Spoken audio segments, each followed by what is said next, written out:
Chaque jour, Charles et Carole vous présentent la leçon de l'école du sabbat.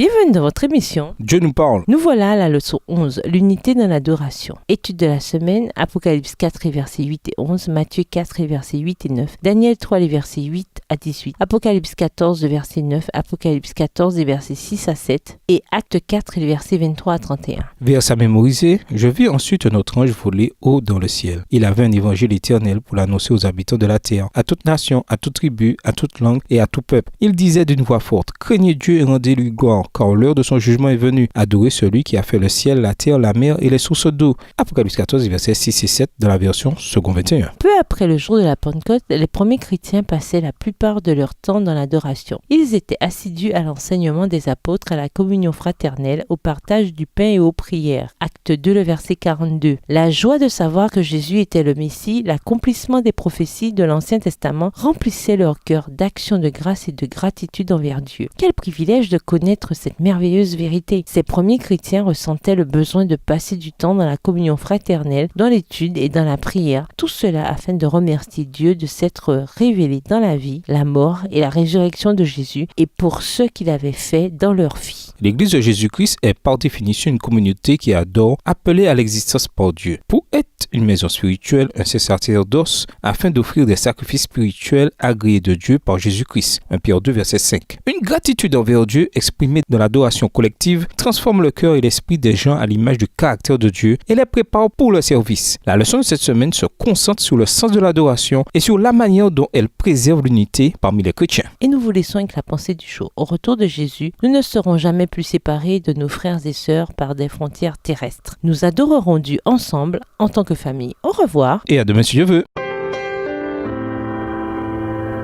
Dieu nous parle. Chaque jour, Charles et Carole vous présentent la leçon de l'école du sabbat.